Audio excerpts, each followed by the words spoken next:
Muy bienvenidos sean todos a este nuevo espacio en Letras en Rojo en Cuarentena. Ya estamos en el capítulo 5 y bueno, hoy tengo una visita, le digo así, aunque realmente no está en mi casa, no ha llegado a mi casa, pero es lindo poder hacer este encuentro, de vernos a través de las pantallas. Un amigo entrañable, un amigo de mucho tiempo, me parece a mí muchísimo más, pero creo que son un par de años solamente. Pues les tengo aquí, les presento a Luis Ignacio Muñoz, que nos está acompañando desde Colombia. Luis, un abrazo, un beso grandote. Nos estamos viendo por primera vez así en vivo. Eliana, muy buenas noches. Me parece muy grato, muy agradable estar compartiendo este espacio. Ya había tenido oportunidad de ver emisiones anteriores y me resulta muy grato estar aquí. Bueno, Luis, yo te agradezco porque sé que tú estás también bastante ocupado en esta cuarentena y quisiera por favor que nos comentes, bueno, comentarles un poquito sobre Luis Ignacio. Es escritor, narrador, es poeta también ha sido. Él escribe microficción en este último tiempo y bueno, también él es docente en unos talleres de literatura allá en el municipio en el que él vive, que nunca recuerdo bien el nombre, ahorita él nos va a aclarar. Y bueno, ha sido, creo, un reto esta cuarentena para él, porque, bueno, a todos nos ha dejado en las casas un poco encerrados, pero él ha tenido que seguir trabajando desde allá. Así que, por favor, Luis, coméntanos primero el nombre del municipio donde vives allá en Colombia y el trabajo que has estado realizando en esta cuarentena. Bueno, el municipio donde vivo y donde trabajo actualmente se llama Nemocón. Este es un municipio que queda a hora y media de Bogotá, la capital. Es una zona de minas de sal.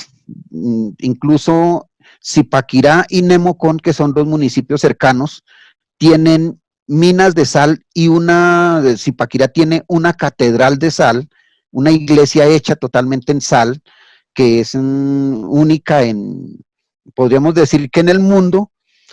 Y también en Nemocón existe una mina que es un lugar turístico, también es un sitio muy bonito, que tiene unos espejos de agua hermosos, tiene un corazón fabricado en roca de sal, que le colocan luces y se ve absolutamente hermoso.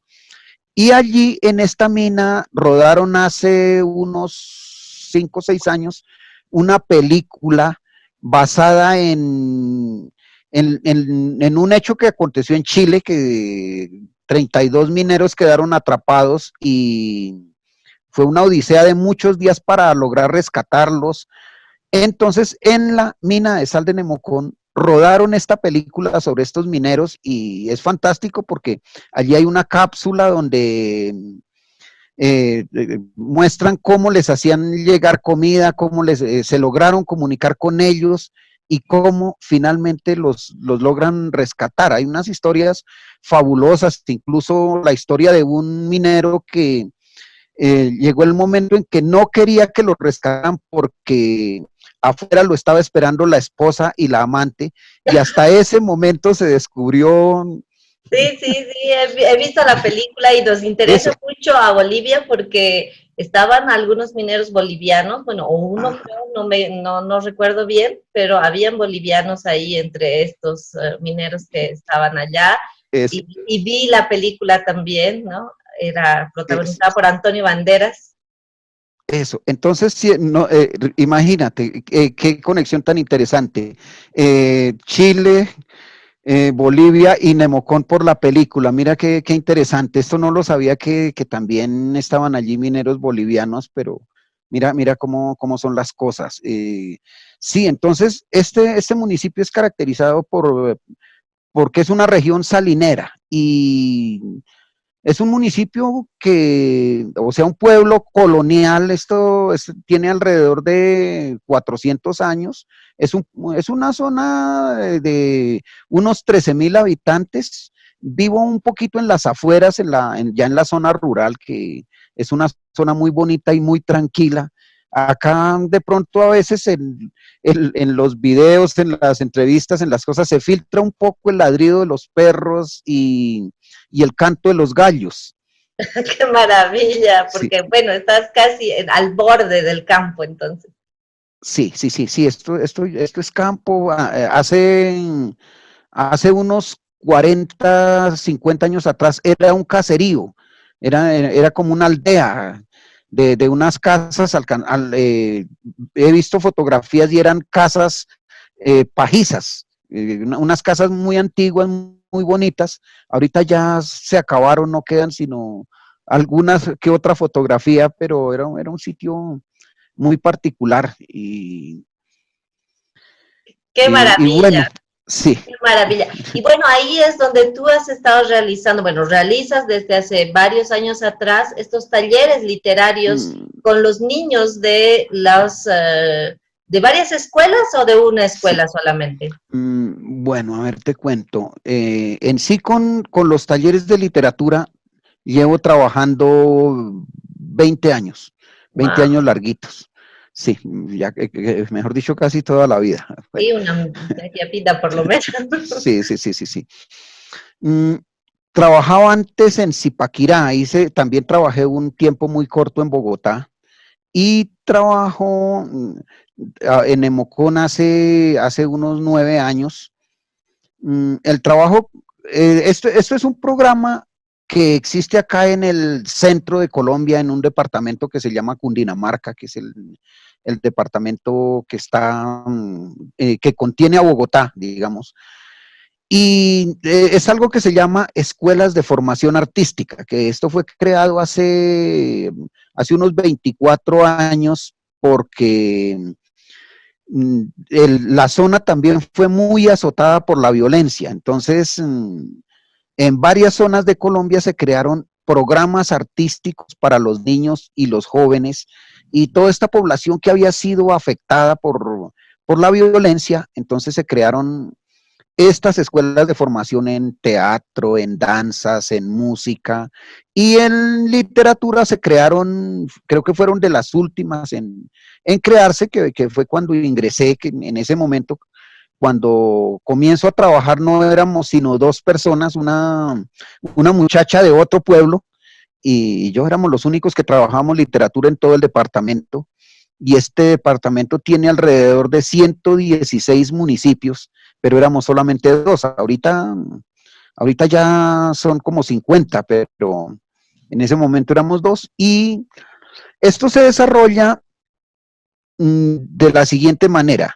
Se tienen unos grupos base de niños y jóvenes. En este momento estoy trabajando solamente con niños, pero se tienen unos grupos con los que se trabaja por las tardes. Se trabajan talleres de 2 horas, de 1 hora, de 3 horas, pero lo recomendable son 2 horas para que no canse a los niños y se motiven siempre.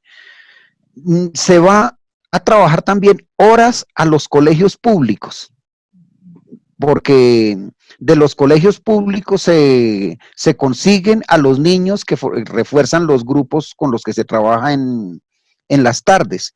Y también se va a trabajar a la zona rural, porque allí las distancias en la zona rural son muy largas, el transporte es escaso y caminando a estas escuelas rurales perfectamente se gasta hora y media, 1 hora a pie. Algunas veces se sube en bicicleta, algunas veces los carros del municipio lo llevan a uno, pero se asiste a trabajar a estas veredas, que hay unas veredas muy bonitas, a las escuelitas rurales. Entonces es muy gratificante trabajar con estos niños del campo para los que la literatura es como algo muy novedoso y como muchos de los programas del gobierno no llegan a esas zonas, entonces para ellos es una alegría cuando llegamos los de cultura a trabajar con ellos. Entonces Y los resulta debe muy inspirar gratificante. mucho también, ¿no? O sea, poder leer cuentos, poder crear sus propios Sí, cuentos, ¿no? Los debe estimular y motivar mucho también y seguramente las semillas que se van dejando ahí a esos niños, pues se van a poder ver ya. Y tal vez has visto a alguien, alguno de tus alumnos que se esté inclinando por la literatura. Sí, he tenido la experiencia, especialmente en Zipaquirá, en el otro municipio que trabajaba, que es ya una ciudad pequeña, una ciudad de casi 200.000 habitantes, pero allí iba a trabajar a los barrios, a los colegios públicos, también tenía grupos. Y allí sí me he encontrado sorpresas muy agradables, incluso alguna vez una muchacha estudiante de literatura llegó a buscarme al lugar donde trabajaba con los niños para hacerme una entrevista que necesitaba para la universidad.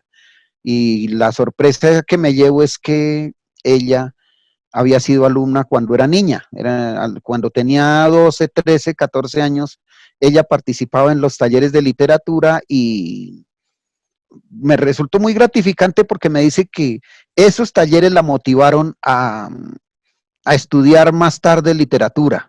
Qué maravilla, Sí. qué linda satisfacción realmente. Pero esta cuarentena, como a todos los docentes a nivel mundial, te ha traído también muchos retos seguramente, porque pues no es fácil llegar a los alumnos desde lejos, desde tu casa, a través de la tecnología, ¿no? Cuéntanos qué retos te ha traído a ti esta cuarentena para continuar con tus talleres de literatura.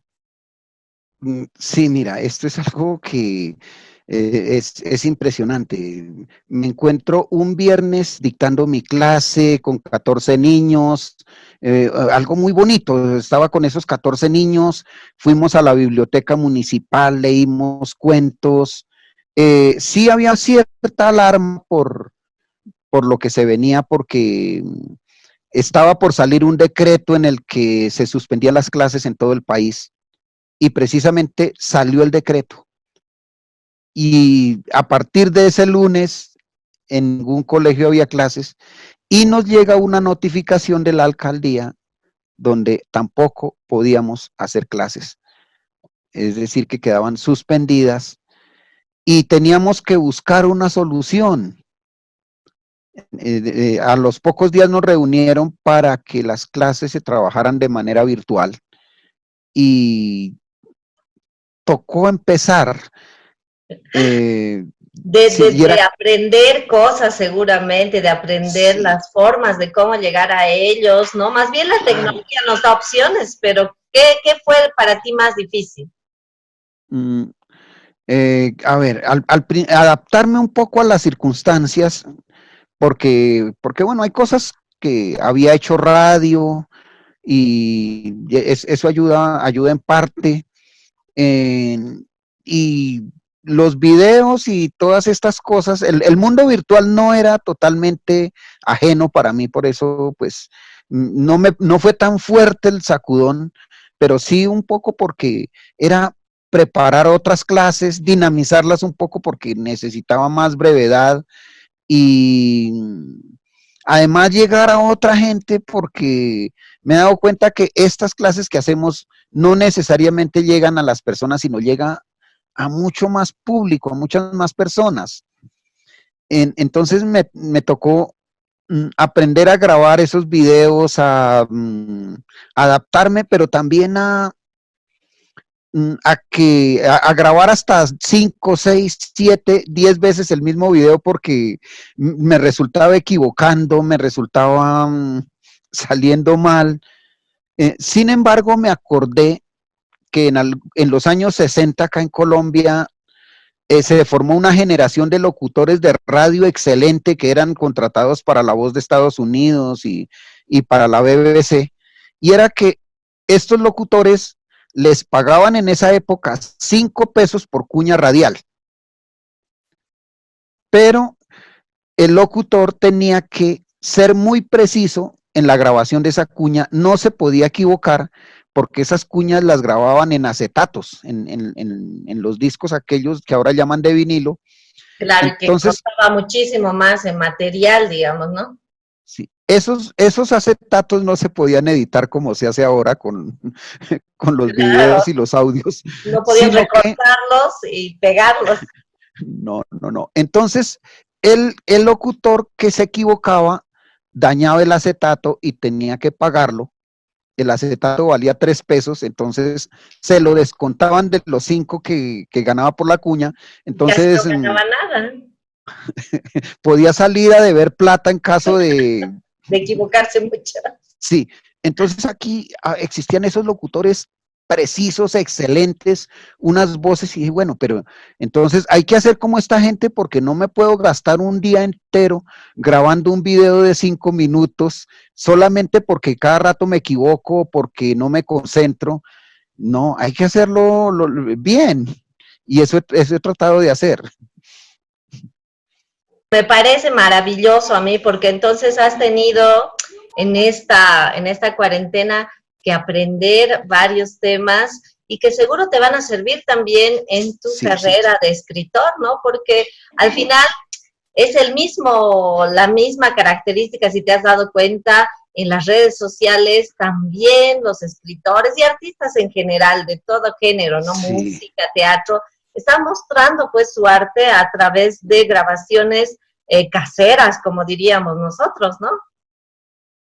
Sí, esa es la ventaja que existe ahora en comparación con los años 80, los años 90 del siglo pasado, en que era muy difícil publicar un video, publicar una canción, publicar un texto. Ahorita las redes sociales permiten que, que todo el mundo saque el escritor que tiene adentro, que se publique de todo, y que haya una literatura que es muy fugaz, que es del día a día, y otra literatura que va a trascender y se va a quedar ahí, que no va a ser eh, totalmente mediática.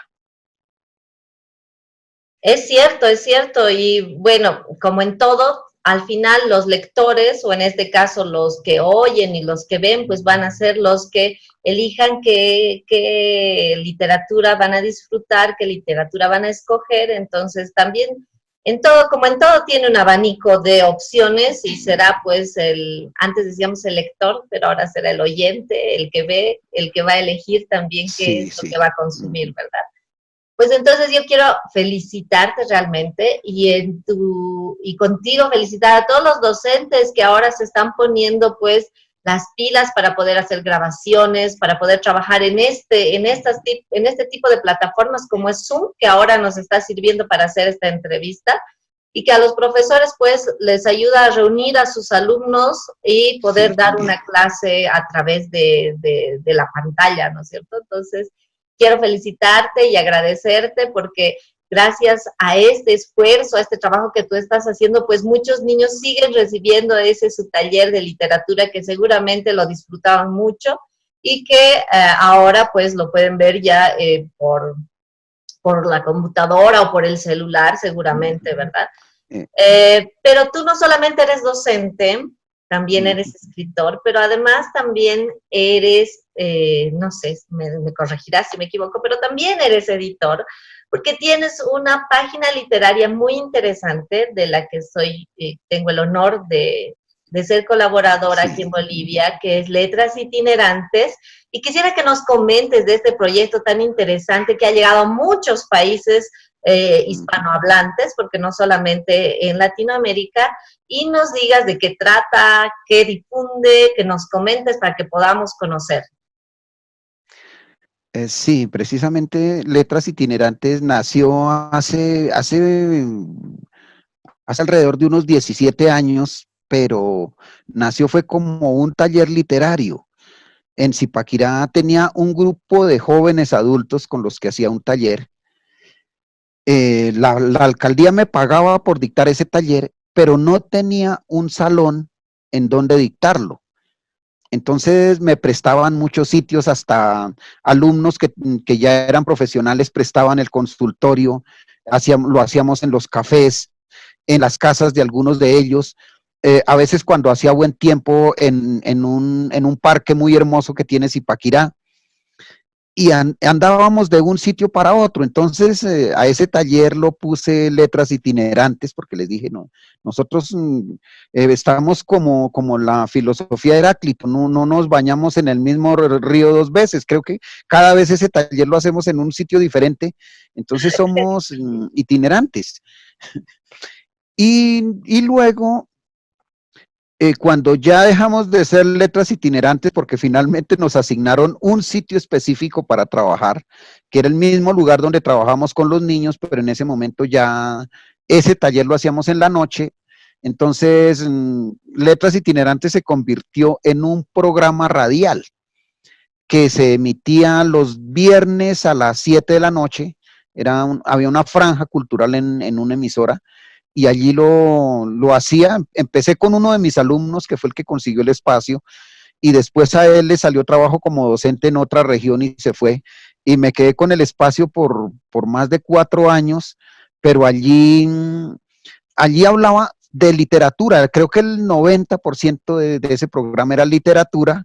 Entrevistaba a escritores y también entrevistaba a los artistas de la región, y se hablaba de todo evento cultural. Era un espacio muy agradable para hablar de todo. Recuerdo que alguna vez hicimos una historia del rock y recibimos muchísimas llamadas de la gente porque les interesó mucho toda la historia del rock. Fuimos con un muchacho que es músico y conoce muy bien, entonces fue muy agradable, pero al final ese programa radial se acabó porque empezaron a cobrar el espacio, cobraban muy alto, y la pauta publicitaria que vendían, me querían hacer otro negocio aparte. Entonces me dijo un amigo que eso era pagar por trabajar, y finalmente no me generaba ningún resultado. Entonces fue necesario dejar ese espacio, y ya para el 2017, que dejé de trabajar en Zipaquirá, quise como mantener el nombre Letras Itinerantes, y creé el blog, o sea, la página, la revista Letras Itinerantes, con el fin de mantener un poco como vivo ese trabajo que se dejó allá. Y precisamente, mira cómo arrancan los proyectos. Letras Itinerantes era un proyecto de literatura regional para difundir la literatura de toda esta zona, como muy encerrado en la región, pero resulta que la región no funcionó. La gente no quería publicar porque aquí la gente todavía le tiene como mucho recelo a las redes sociales, a las publicaciones virtuales, y como tal no funcionó regional. Entonces empecé a darme cuenta que conocía escritores en otras regiones de Colombia, y en algunos en otros lugares, y decidí decirle a ellos que colaboraran con el proyecto, y con ellos fue muy fácil. Entonces me mandaron siempre material, y me di cuenta que el proyecto podía ser más grande, que era mejor hacerlo ya digamos a nivel iberoamericano, para que se pudiera leer en España, se pudiera leer en Estados Unidos, se pudiera leer en Bolivia, se pudiera leer en México, se pudiera leer y ya ha dado resultado. Me encuentro con que hay autores que hemos publicado. ¿Te acuerdas de nuestro amigo David?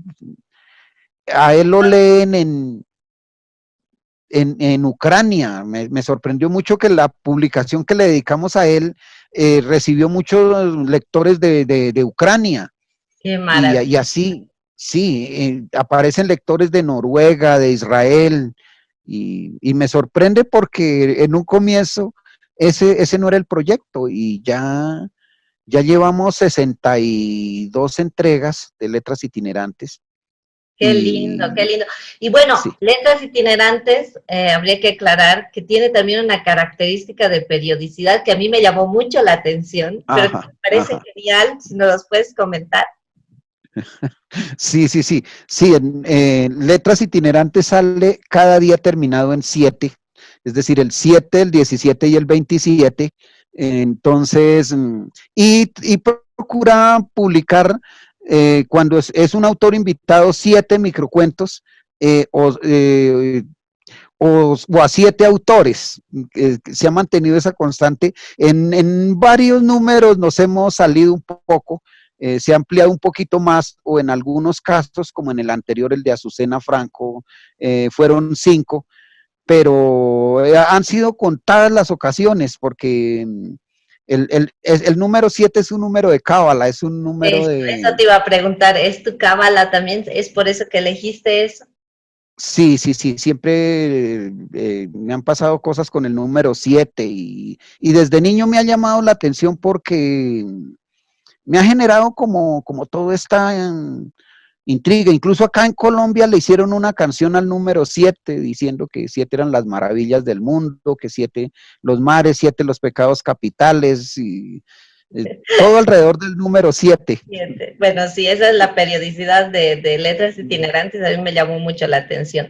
Y bueno, a 62 entregas, ¿dijiste? ¿62? Sí, sí. Mira que son muchísimas. Y bueno, en esta última época ha sido generalizado la difusión de la microficción, que es un género que, bueno, está tomando bastante forma en diferentes países, ¿no?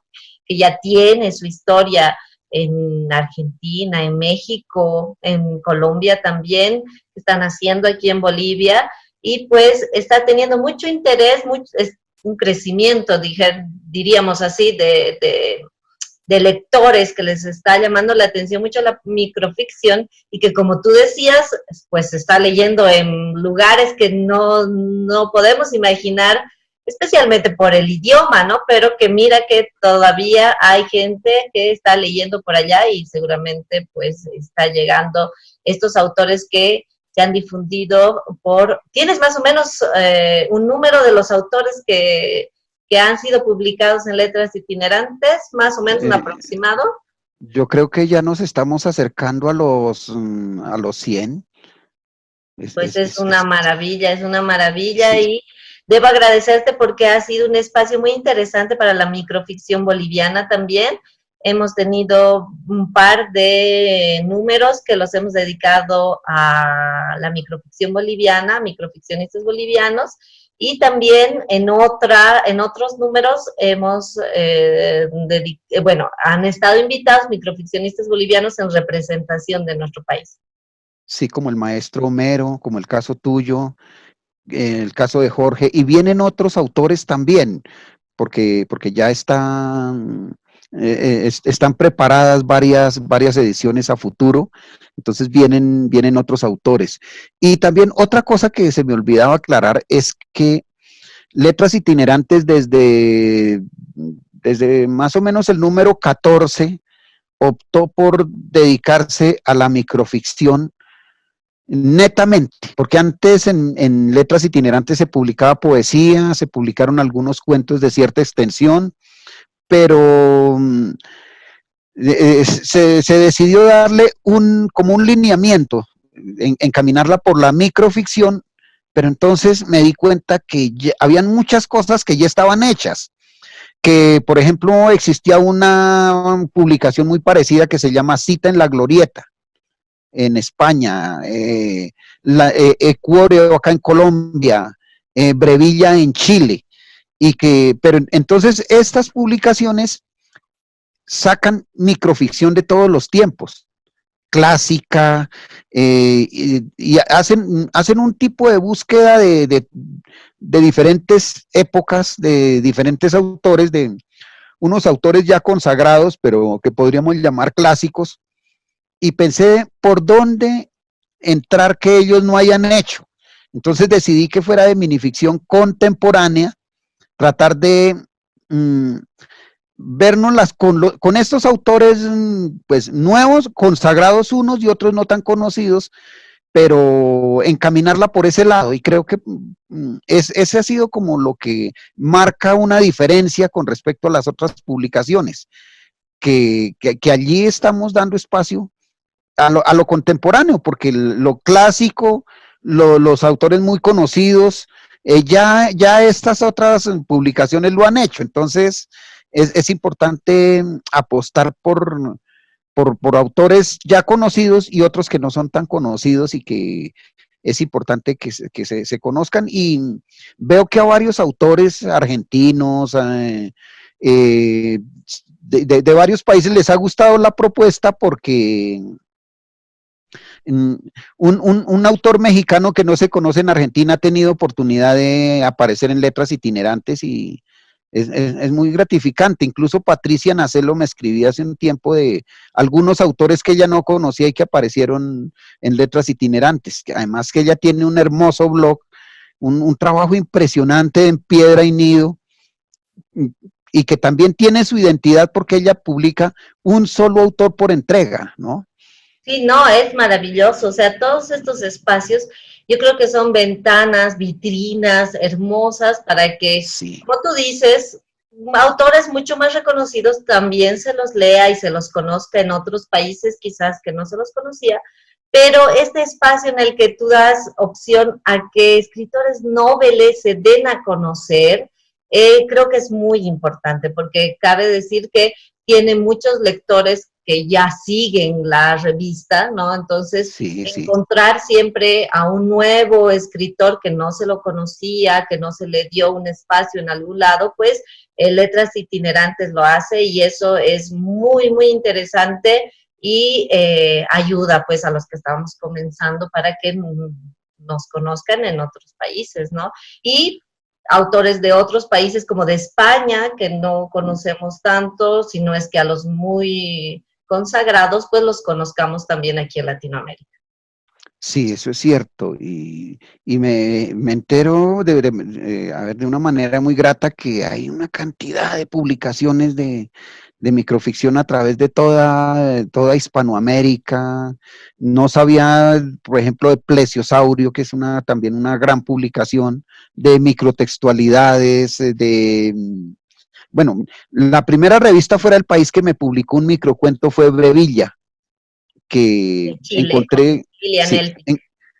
exacto, encontré a Brevilla y me aventuré a escribirle a Lilian, contándole que escribía microcuentos y que le enviaba unos para que me diera una opinión, ni siquiera aspiraba a que me publicara en Brevilla porque en ese momento para mí Brevilla era un monstruo, la verdad era algo, mirando esos autores que tenía, dije, pues no, que Lilian los mire y me dé una opinión, que para mí será muy valiosa esa opinión, y me llevo la sorpresa de que me dice que para tal día se iban a publicar y que le parecía bien, entonces, no, fue, Una alegría total, ya me sí, sí, imagino sí, tu emoción. Sí, nos ha claro. pasado también, me ha pasado a mí también. Pero, y justamente das el paso para que vayamos a esta otra faceta tuya que es de escritor, que nos comentes cuáles son los libros que has publicado. Yo sé que hacías poesía al principio de tu carrera y es por eso que tus micros son tan poéticos, yo Gracias. siempre lo digo. Y bueno, que nos comentes esto de cómo comenzaste a escribir, con qué libros, cuál es tal vez el que más quieres, por qué cambiaste de poesía a narrativa, no sé. A ver, cuéntanos así un Bueno, poquito apretado qué, sí, qué es lo que ha pasado. no te preocupes. Bueno, en inicio, a mis 19 años, cuando opté por la literatura, quería ser novelista. Y me monté en ese caballo de Troya que era la novela y escribí unas 2 novelas que en algún momento me di cuenta que ni eran publicables ni era lo mío, que sería un buen lector de novelas y podría hablar muy bien de novelas, pero como escritor de novelas estaba perdido. Intenté el cuento, la verdad, antes o sea, cuando tuve esos descalabros escribiendo novelas, escribí cuento y ya con el cuento sí me fue bien. En Bogotá me publicaron varias cosas, incluso una revista universitaria en Bogotá, la revista de la Universidad Nacional, me publicó el primer cuento. Imagínate, una revista de antropología me publica un cuento. Qué lindo, pero qué lindo. La Porque ciencia y la literatura. Sí, porque era una historia tomada de la oralidad del campo, desde acá de la región. Entonces a los antropólogos les llamó mucho la atención esa historia y la publican una revista muy bonita. En esa época era el número 8, ahorita va como por el número 40 porque es una revista que sale semestral y tiene un nombre muy bonito, se llama Maguaré. Ah, qué lindo. ¿Es de Sí, algún lugar de allá? de un instrumento musical indígena que se llama Maguaré. Mira. Y sí, sí, sí, entonces fue esa gran experiencia que me publicara esa revista y sigue siendo una de mis más grandes publicaciones, ese cuento. Entonces mira que hasta ahí he sido escritor de narrativa. Mm, pero entonces en algún momento incursiono como en la vida cultural de Zipaquirá. Y esta ha sido una ciudad también muy antigua, es una ciudad que tiene más de 400 años, también es colonial y toda esta cosa, y una larga tradición de poesía, de poetas, y se vanaglorian los políticos allá diciendo que es una tierra de poetas, pero me di cuenta que la gente escribía muy mala poesía, la gente, los contemporáneos míos y toda la gente allá escribía unas cosas malísimas y dije, pero yo creo que podía hacer mejores cosas y escribir una poesía más moderna y otras cosas, porque a ver, cuando yo quería ser novelista y empiezo a escribir cuentos, era buen lector de poesía, creo que Ahí te desde muy joven. inspiraría entonces. Sí, Te desde muy animaría a joven escribir. he sido lector de poesía, entonces dije, no, pues yo puedo intentar hacer poesía y hacer cosas. Entonces hicieron un concurso del mejor poema Zipaquirá por allá en el año 98 y me escribí un poema, una cosa moderna, hablando dejando de exaltar que la hidalga, que la ilustre, la legendaria y toda esta cosa, sino escribir sobre la cotidianidad de la gente del pueblo, cómo vivían la gente que jalaba las zorras, los emboladores, la gente, los mineros de la sal y toda esta gente, hablando en ese poema, un poema largo, pero así haciendo una cosa diferente y sin tanto verso, sin tanta cosa, sino tratando de ser un poco vanguardista. Y me fue bien con ese poema, me gané ese concurso. Qué Entonces, bien, sí, sí, qué sí. bien, felicidades. Y, y de ahí entonces dije, bueno, voy a seguir escribiendo poesía y seguí haciendo intentos de poesía porque fue así. Entonces, en algún momento empiezo a escribir para una revista de Bogotá. Mm, A esa revista llego como escritor de cuentos. Una amiga mía le llevó unos cuentos al director de la revista y me publicó uno y después en otro número me publicaron más microcuentos y una vez me citaron en Bogotá en la dirección de la revista, me dijeron, venga, que es que todo el comité editorial de la revista quiere ir al Festival Internacional de Poesía de Medellín, que imagínate, el Festival de Poesía de Medellín es considerado uno de los mejores del mundo, Sí, y claro. lo es. Ujú. El maestro Mero Carvalho ha tenido oportunidades de asistir allí, varios poetas de tu país, muy, muy buenos poetas. Y dije, no, pues qué oportunidad. Entonces me dijeron que tenía que ir a escribir algo sobre el festival y me ofrecí para escribir una crónica. Qué maravilla. Eh, Ah, bueno, porque tú también sí, escribes crónicas, claro. sí. Entonces, esa fue la primera crónica que escribí sobre el festival, porque Qué maravilla. Bueno, más bien que sí, era sí, sí, sobre un porque tema que te apasionaba, que estabas ahí disfrutando del lugar, de la poesía y de la amistad seguramente también y amabilidad de muchos autores. sí, claro. Entonces, sí, porque mira que hasta ese momento yo era un escritor de narrativa, pero siempre andaba metido entre poetas. Ahí estabas Entonces, coqueteándole a la poesía. sí, sí, sí, exacto. Entonces, mira, iba a las tertulias en Zipaquirá, estaba metido entre poetas. Iba a talleres en las universidades en Bogotá, estaba metido entre poetas. Y para completar, me mandan a escribir una crónica a un festival de poesía. Entonces, Tenías que Mm, caer en la poesía, tenías. sí, decido escribir poesía y así es que empiezo a escribir textos, a desechar, pero hice varios poemarios. Imagínate, pero entonces ya por esa época, año 2003, 2004, hacía tres cosas: cuentos, poemas y microcuentos, porque es que no te he contado la historia de los microcuentos. Que eso debe estar El- interesante. al microcuento llegué en el año 93, Ah, tiempo 1993. atrás. Sí. Ya para ese entonces había leído a Juan José Arreola, había leído los cronopios de Cortázar y había leído algunas cosas de Borges, especialmente del Hacedor y el dinosaurio de Monterroso. Claro, el que Entonces siempre decidí, enamora.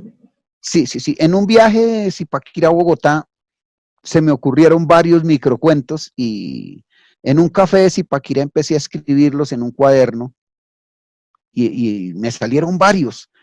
Y ahí es cuando empiezo con los microcuentos. Mira que En un empecé café, también, muy sí, literario exacto, el comienzo. sí, exacto. Sí, un café que según una amiga mía que ha viajado a Europa, es un estilo francés, un café muy bonito. Entonces, así empiezo a escribir microcuentos y en el año 99 me publican los primeros microcuentos. En esa revista para la que fui a escribir la crónica sobre el Festival de Poesía. Qué Y bien. para el 2005 me publican el primer libro de poemas, A ver, porque cuéntanos si nos puedes mostrar también el libro, cómo se sí, llamaba. es un libro, se llama Reloj de Aire, es en realidad una colección de libros que publicaron 10 libros, la colección se llama Letra de Sal, en homenaje a toda esa cultura salinera de la región. Entonces, publicaron autores nacidos en varias épocas y, y de los nacidos a finales de los años 60 me correspondió a mí. Qué maravilla. Entonces, sí, allí publico varios poemas, o me publican poemas hasta ese momento, que me dejó como cierto desazón porque la frustración mía era publicar un libro de cuentos o el libro de los microcuentos. Tú querías Ese era como publicar microcuentos y te publicaron poesía. y cuentos, sí, entonces me publican los poemas y bueno, ya acabé por aceptarlo porque dije, bueno, finalmente, pues, esto que arrancó como una cosa, como una afición, porque yo me consideraba más bien un lector de poesía, una persona como más bien pensando en amar la poesía y estas cosas y terminé escribiendo poesía. Entonces, bueno, me publican ya pues como que me sentí extraño en realidad, pero dije, bueno, finalmente estos años he estado como muy dedicado a la poesía y bueno, ya finalmente sucedió. Claro, Entonces, estaba muy bien. sí, No, además es un reconocimiento al trabajo que realizaste, ¿no? A la poesía que escribías. Entonces, no es que a cualquiera publican, entonces hubo ahí una valoración de tu trabajo y que valía la pena su publicación para que llegue a muchos lectores también de la región seguramente, ¿no? Para que se sí, reconociera también a los artistas del lugar. es cierto. Entonces, seguí escribiendo microcuentos y cuentos y poesía. Ya en el 2016 decidí publicar otro libro de poesía, porque hay otra cosa que me marca mucho también, y es que en el 2014 me invitan a leer poesía en el Festival de Medellín. ¡Wow! Sí, Primero fuiste como entonces, cronista y después como invitado. sí, porque finalmente yo iba cada año al festival. Cuando tenía el programa de radio, entrevistaba a los poetas. Allí fue donde conocí a Homero, donde le hice una entrevista. Sí, me Y comentaste la anécdota. eso, entonces a ellos los entrevistaba, me traía cualquier 10, 12 13 entrevistas a los poetas, entrevistas de 45 minutos, de media hora, de acuerdo a la disponibilidad de tiempo de ellos, y tenía para casi todo el año ir pasando entrevistas. Y además de eso, pero imagínate que además de los grandes poetas que invitan al festival, allá iba gente como yo, gente que iba buscando oportunidades también. Entonces iban una especie de juglares por allá que declamaban, que iban por los pueblos y también a esta gente la entrevistaba. O iban otros poetas así un poco marginales que iban a vender libritos, algunos hacían unos libritos muy artesanales, cosidos y todas estas cosas, y a estos también los entrevistaba porque tenían unas historias geniales para contar. Claro, claro, Entonces, seguramente. Y lo lindo que sí, también hayas dado, mira, desde entonces dabas espacio a los reconocidos y a los que estaban empezando. claro, exacto. Y también, sí, a mí me fascinaba eso. Encontré una niña de unos 16 años que leía poemas en hojas, poemas manuscritos en hojas. Era una niña que no era de Medellín, sino vivía allí, venía de unas islas que se llaman San Andrés y Providencia, que son unas islas que quedan más cerca de Nicaragua que de Colombia, que incluso ha habido cierto conflicto con Nicaragua por esas islas, pero son de Colombia y allí la gente habla inglés y habla español.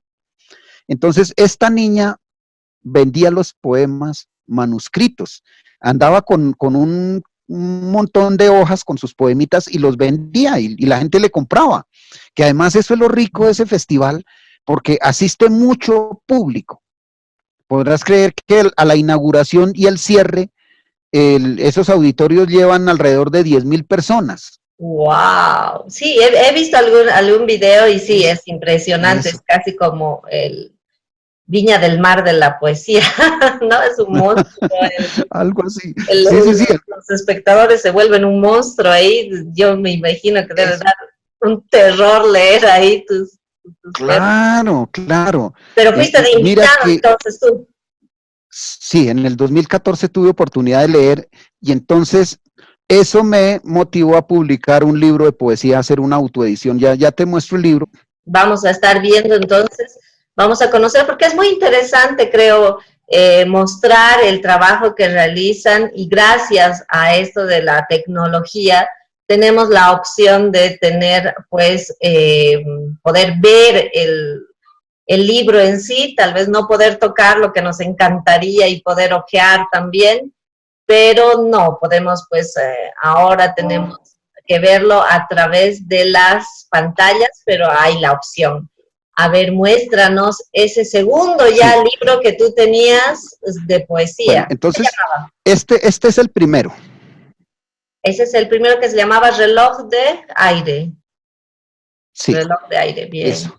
Reloj de aire. Sí, este fue el libro que me publican, que pues no me lo creía y que en realidad se agotó, me quedan muy poquitos. Qué lindo. Y sí, y me pasaron muchas cosas con este libro porque siempre en festivales de poesía, en eventos acá regionales y no tenía un libro de poesía. Entonces decido publicar este otro, que este sí fue una autoedición. Inocencia de Esto la es, noche. Qué lindos títulos. sí, sí, es una portada que me gusta, la hizo una fotógrafa de Medellín, precisamente una persona que conocí en el festival, Bien. y eso, sí, y ¿De qué aquí se año fue reúne. este libro? Este es del 2016. Del 2016. Si Sí, no me equivoco, la presentación la grabó también Luisiana, ¿es cierto? sí, sí, Sí. ella fue como invitada, ella es una gran amiga mía y alguna vez participó en uno de los talleres que dictaba en esa época, por allá por el 2010. Sí, gracias a ella Y pude ver a un recuerdo tuyo o de ellas en el Facebook, pude ver la presentación de tu libro y me pareció muy bonito. eso. Sí, sí, sí, sí, también fue para mí muy especial aquella época. Reuní amigos de años, amigos de infancia que lleva mucho tiempo sin ver y tuve oportunidad de tenerlos allí al calor de una copa de vino y de unos poemas y y de algunas canciones porque también estuvo un amigo mío músico, entonces fue Bueno. algo como más, eso, como más íntimo, más de amigos y de todo esto. Evité invitar políticos porque sí, Como que no tuve ciertas caben, ¿no? cosas. En este tipo de Sí, presentaciones. sí, exacto. Entonces, ¿Te animas a leer un poema cortito? sí, claro, listo. A ver, de cualquiera de los dos. Bueno, mm, listo. Entonces, te voy a leer. Hay un poema que me tradujeron al italiano hace unos años. Sí, lo tradujo una persona que tú conoces, que es la poeta Silvia Favaretto. Ah, de la que me comentaste, sí, mira qué Sí, lindo. sí, sí. Sí, porque conocí a Silvia por una amiga de ella, que era amiga mía. Y conocí a Silvia en Bogotá en una feria de libro y nos hicimos muy amigos y nos escribíamos mucho. Entonces, para esa época teníamos en Zipaquirá una revista de papel, una revista que llegó como a 4 números y se murió porque hubo muchas discrepancias entre los integrantes e infortunadamente se nos murió ese proyecto. Y a Silvia le publicamos allí unos poemas y ella siempre me ha agradecido eso, porque ella quería darse a conocer acá en Latinoamérica. Ella tiene familia en Argentina y aprendió el español gracias a esos familiares en Argentina. Ah, mira, Entonces, qué lindo. Y bueno, te tradujo a ti también, al italiano. sí, ella tiene una publicación virtual, una plaquette que se llama algo así como Sette Lune, ¿no? Algo así como Séptima Luna, creo que es.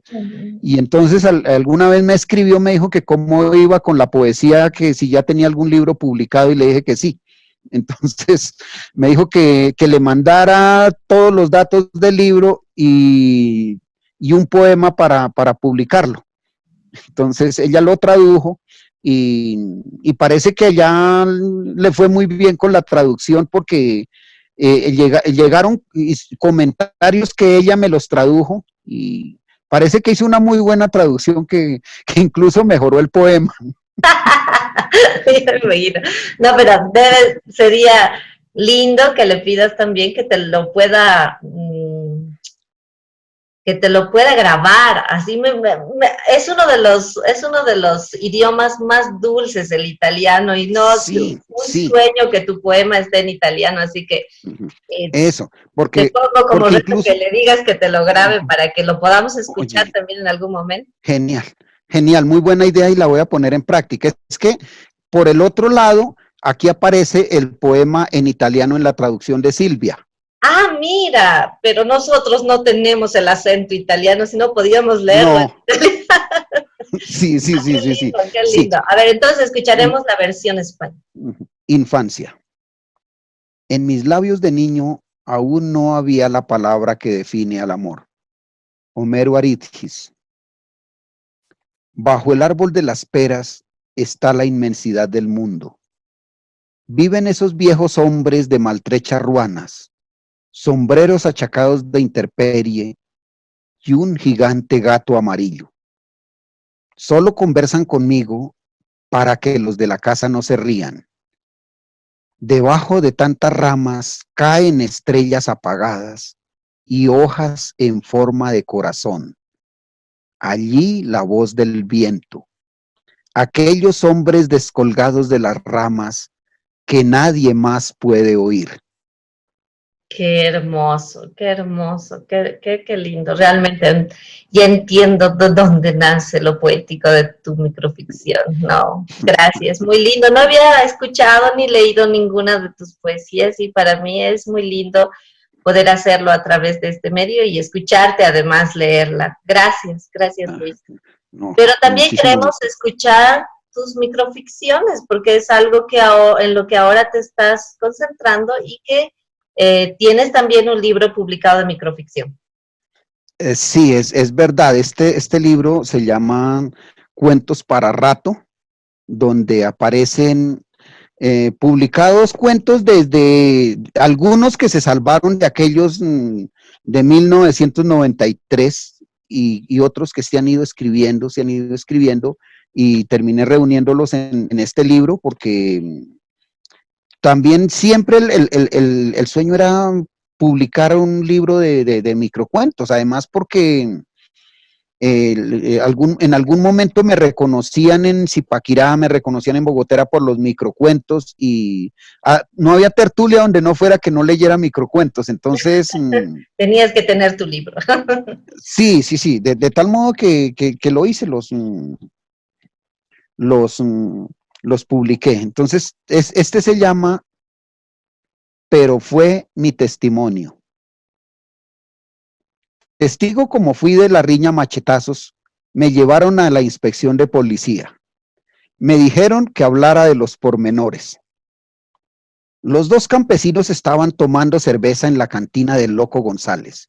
Llevaban alpargatas y morral. Si llevaban ruana, no me acuerdo.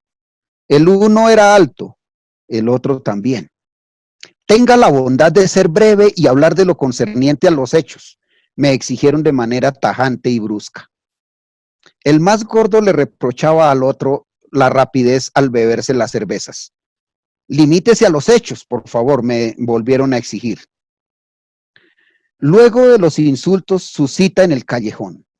Se miraban como gallos de riña. Vayamos a los hechos, replicó el funcionario con aburrimiento.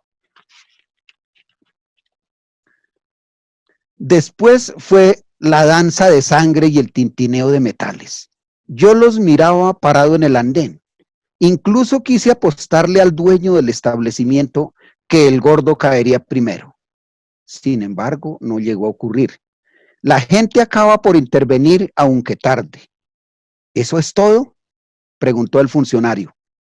Es todo lo que sé, señor. Ya en la calle sentí el asombro al ver que acababa de mentir por octava vez. Muy bueno. Me encantan tus metáforas realmente, ¿no? Es algo que admiro mucho de cómo escribes y es algo que quiero replicar también. Muy lindo, realmente. Y este no lo conocía para nada. Yo que he leído mucho de tus micros, no lo conocía y me ha sorprendido muy gratamente. Me ha encantado. Eso. No sé si pueda leerte otro. Sí, por favor, un hito más. Eso. Bueno, este ya es, a ver, te cuento la historia secreta de este cuento. Este es una crónica familiar. Wow. Con tu experiencia en crónicas. Sí, de esa, digamos que es como esa mitología familiar que uno tiene en los antepasados y que en algún momento escribimos. Esto se llama Una historia que me contaron. Telésforo Forero, tío paterno de mi abuela Mercedes, tenía en su finca de Nemocón el caballo más viejo del mundo. Escuálido como ningún rocín se haya visto en toda la historia de la caballería, era también el más flaco del mundo. Murió de la manera más rara, de pie en la mitad de un potrero sin que nadie se diera cuenta hasta el tercer día en que los gallinazos volaban en círculo y empezaban a aterrizar de uno en uno. Ay, qué lindo, me encantó. Y bueno, tiene todo el aire también de lo que dices, ¿no? De este árbol genealógico por el nombre, mira, Telésforo. Yo no realmente te cuento que tengo un vecino que es muy mayor y que tiene ese nombre, que yo no podía creer que alguien se llamara así, pero Sí. en Colombia se ve que también era un nombre. Claro. El hermano de mi abuela Mercedes, como lo cuento acá, porque esta historia sucedió, tal cual sucedió, sino que sí, me pareció tan mágica que quise escribirla. Bella, me encantó. Sí. El caballo más viejo y el más flaco del mundo. Sí. Y porque ese caballo en realidad sucedió así, se les murió por allá en un potrero, duró varios días que no se dieron cuenta que el caballo estaba muerto y quedó totalmente tieso allá y se dieron cuenta muchos días después. Sí, y la oralidad de la gente lo ha mantenido. Incluso todavía escucho a algunos viejos decirle a los niños cuando los mandan a hacer un oficio para que vayan rápido, les dicen, pero no se vaya a quedar como la yegua de Don Telésforo. Qué lindo. Claro, Sí, porque si no se quedaban ahí. No, muy lindo, realmente, gracias. Tampoco conocía este micro y te agradezco pues que lo hayas compartido aquí en este espacio. sí, creo Pero que de muchas gracias. acá ¿Quieres hay leer? muy poquitos. ¿Te animas, ¿Otro? ¿Te animas a leer algo más? ¿Me estás escuchando? ¿Se escucha? Sí, claro, perfectamente, con mucho gusto. Ya. Vente, no sé si tú conozcas el cuento más corto que he escrito. No, creo que no. A ver, Bueno, ese sí lo puedo decir, decir de manera más oral. Ese cuento se llama Certidumbre. a ver. No existía tal luz al final del túnel. Creo que sí lo he escuchado. ¿Lo he Sí, leído o lo he es, escuchado? es, También está en cuento creo que para... sí, sí, exacto. Ese está acá. Mm, mm, sí, Poesía y hay y otro, obra de arte. Me encanta. Es la eso. certidumbre. Ujú, sí. Eh, Este se llama Un Nuevo Tiempo y es algo que siempre tú de pronto has visto que me inquieta mucho este enigma del tiempo y he tratado de escudriñar el tiempo, bueno, creo que todos vivimos con ese enigma de que finalmente qué es el tiempo y por qué estamos, como dice Borges, hechos de esta materia cósmica llamada tiempo. Y por eso tal vez tu libro de poesía también se llama Reloj de aire. Tiene que ver con el tiempo. Sí. Se nota desde ahí. Escuchemos. Eso. Este se llama Un Nuevo Tiempo. Nada inquietante después del sueño. El incesante tic-tac del reloj en la pared. El resto silencio. Pero la soledad cada vez mayor, cada vez más profunda, cada vez más lacerante. El resto silencio. Y las manecillas del reloj girando al revés. Wow, muy lindo, muy profundo también, hasta filosófico. No, muy lindo. Tampoco lo conocía. Así que gracias, gracias Luis. Eso. Bueno, para terminar ya el programa, te Ujú. quiero agradecer por esto, por estas lecturas muy lindas que nos has presentado aquí, pero así un poquito más rápido, tenemos siempre este espacio para finalizar este espacio, es que nos puedas dar algunos consejos, porque siempre comento que bueno, aquí en Bolivia se ha alargado la cuarentena hasta el 10 de mayo, así que tenemos como una semana más o menos más que vamos a estar en casa.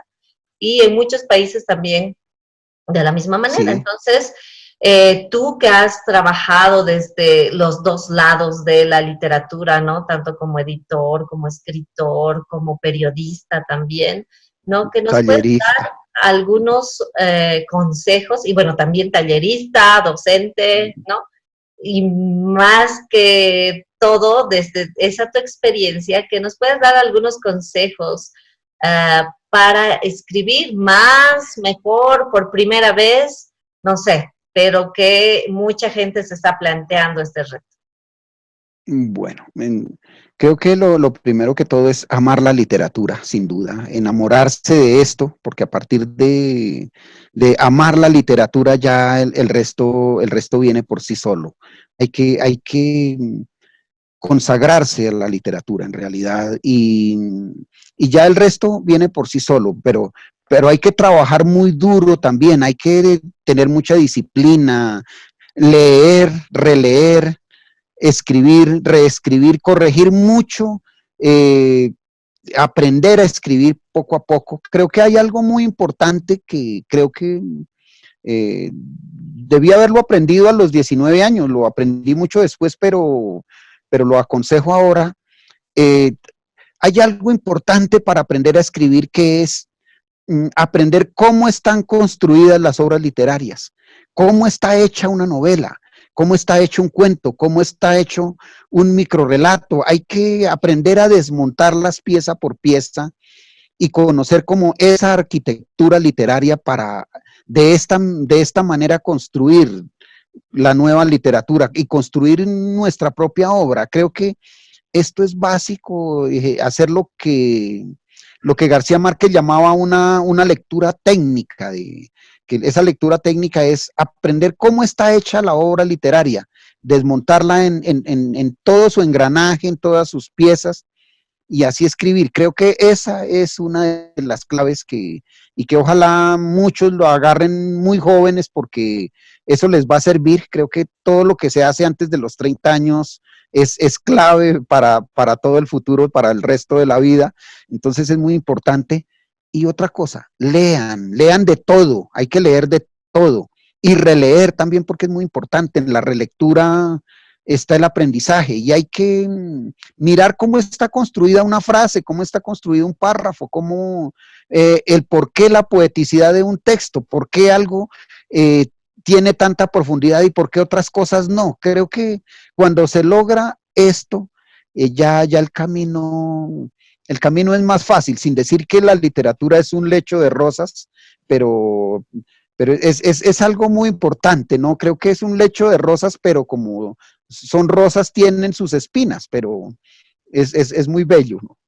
No, es una maravilla y me parece muy lindo el tip, el consejo que das, porque eso hace que uno pues pueda primero copiar, ¿por qué no? Decíamos con algún invitado también que está bien al principio copiar a nuestros autores preferidos, porque es lo que tú dices, ¿no?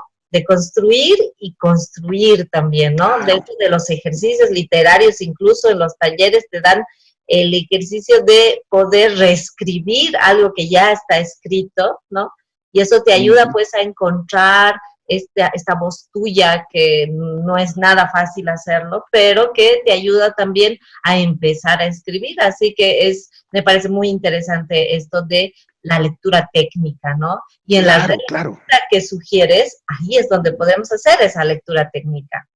Eso, porque si un joven aprende como, por ejemplo, Ernesto Sábato hace una descripción de una calle de Buenos Aires, hace la descripción de una escena de dos amigos conversando del pasado, o, o, o aprende a construir la escena esta donde Alejandra mata a su padre y quema la casa y todo esto, estamos aprendiendo a hacer literatura porque mirando cómo hacen ellos, cómo se construyeron esas grandes obras, así mismo podemos crear la obra y también mirar de qué fuentes, qué los ha motivado a escribir, porque esa parte es muy importante. Uno mira un Vargas Llosa, escribe sobre cosas que ha leído, cosas que ha vivido o cosas que ha visto.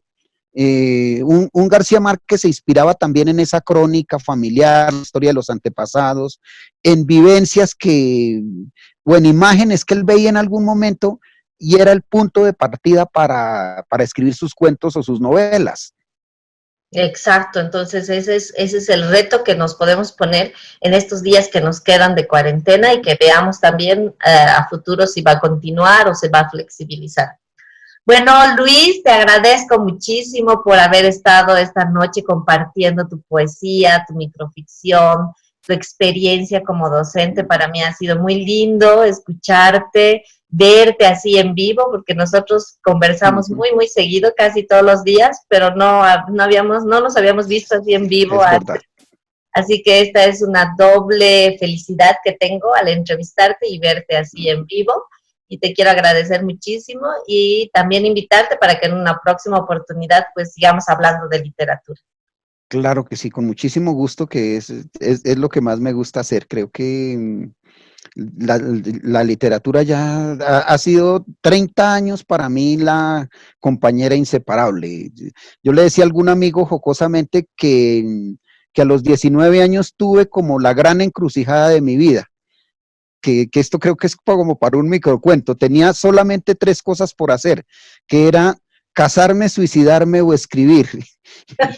Qué bien que hayas escogido escribir, porque gracias a eso podemos leerte nosotros que admiramos tus letras. Gracias. Bueno, muchas gracias y así termina este número 5 de Letras en Rojo en Cuarentena. Los esperamos la próxima semana con alguien seguramente también así de maravilloso como Luis, que nos va a contar más de su cuarentena, de su proceso creativo, de sus libros y también nos van a seguir dando consejos para poder escribir. Conmigo será hasta el próximo Letras en Rojo en Cuarentena.